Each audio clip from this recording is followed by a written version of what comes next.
Alors, Hashem, le Chok l'Israël ce matin, la Gemara Shabbat 153a.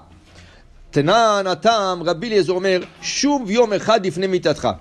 Rabbi Eliezer nous enseigne qu'il faut faire tchouva au moins le jour avant de quitter ce monde.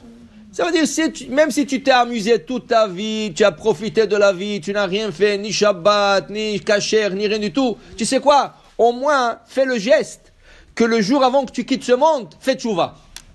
Alors, Shalut al-Midav et Rabbi Eliezer, V'chiyade Adam atayamut. Qu'est-ce que c'est le jour avant de quitter ce monde? Est-ce que tu sais quand tu vas quitter le monde? Tu sais pas. Amar lehu, alors il leur dit Rabbi Eliezer, Ve'kol sheken yashuv hayom shema yamut lemachar. Justement, c'est ça que je voulais vous dire.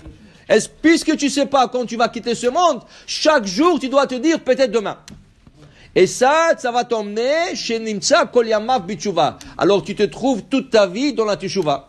Parce que tu sais pas quand tu vas quitter ce monde. Est-ce que tu sais? Tu sais pas. Alors il y a pas.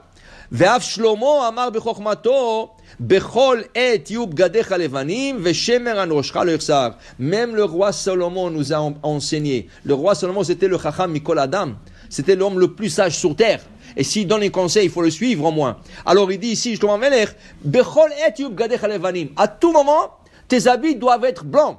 Ve'Shemen Al Roshcha Lo Yichsar. Et toujours, tu vois une petite fiole d'huile sur ta tête.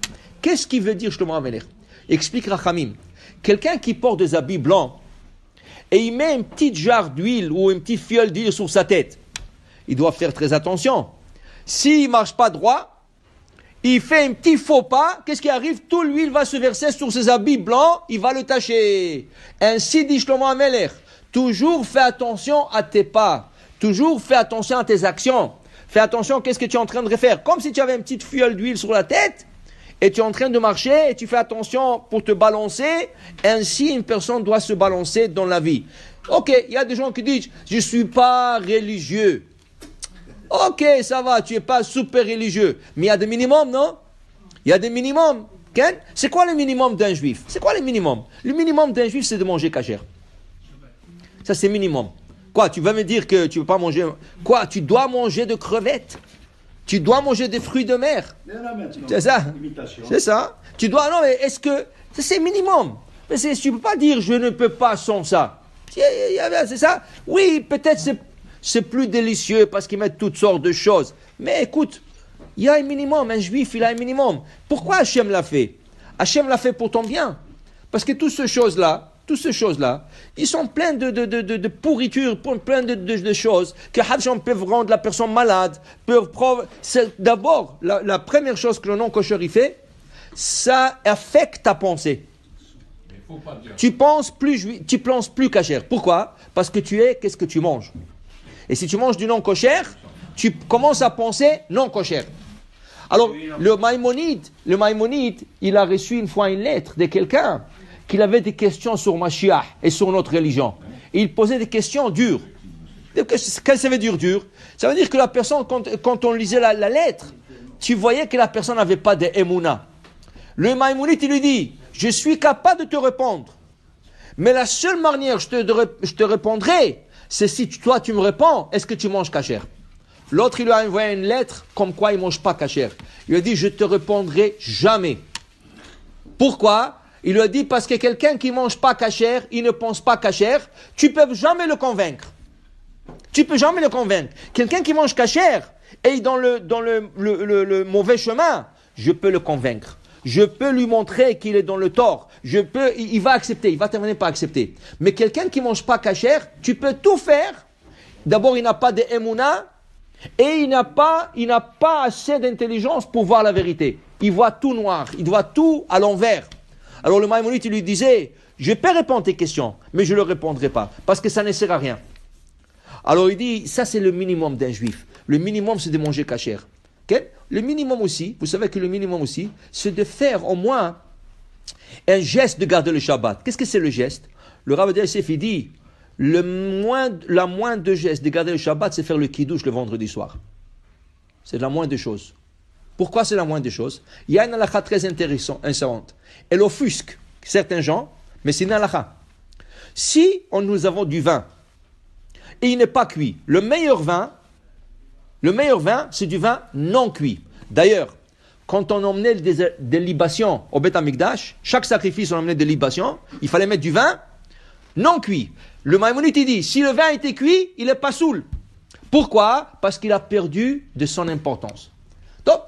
Alors, s'il y a du vin non cuit, un goy, il touche ce vin, il prend la bouteille, il la bouge, et une fois qu'elle a été ouverte, il la bouge. Ce vin n'est plus buvable, tu ne peux plus faire le kidouche avec. Ça veut dire, si tu as une servante, si tu as quelqu'un qui travaille pour toi à la maison, une nanny ou une chose comme ça, et tu as une bouteille du vin ouvert dans le frigidaire, tu es parti faire une course, tu es retourné, tu peux jeter cette bouteille de vin. Mais dis quoi, la moitié, cette bouteille coûte $100 à la poubelle. Quand tu es parti, est-ce que tu es sûr qu'elle n'a pas pris un peu de goûter ce vin? Tu es sûr qu'elle n'a pas nettoyé le frigidaire et l'a déplacé ce vin? Tu ne sais pas sûr. Tu as jeté. Oh, comment je vais faire Ibn Shel Olam? Tu sais comment il faut faire? Après que tu as ouvert la bouteille et tu as mis le bouchon, il faut mettre du papier aluminium sur le couvercle et le fermer avec de cellotape, avec de tape. Comme ça, tu vois s'il a ouvert la bouteille ou pas. Ok? Tu vas dire c'est difficile. Alors finis la bouteille. Ne laisse pas la bouteille quand tu as une femme de ménage chez toi et toi tu dois quitter la maison. Maintenant, comment? Rien, non, ça ne sert à rien. C'est à une c'est fini, c'est à jeter. Maintenant, écoute, ça c'est la halakha pour un goy. Malheureusement, la halakha dit que quelqu'un qui est juif, qui n'est pas shomer Shabbat, s'il touche le vin, il rend le vin non mevouchal, neser, comme un goy. Hasve shalom. Waouh, waouh, waouh. Où est descendu ce juif? Qu'est-ce qu'il faut faire? Dira Avodah Yosef.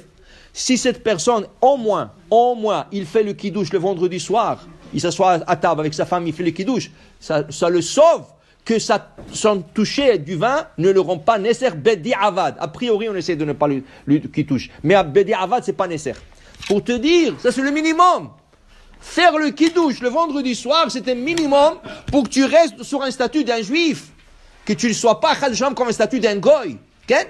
Alors il y a des minimums. Il y a comme ça encore beaucoup. Mais chaque chose, il faut faire au moins les minimums. Mais il ne faut jamais se compter que du minimum. Il faut toujours chercher le maximum. Mais commence quelque part. Commence.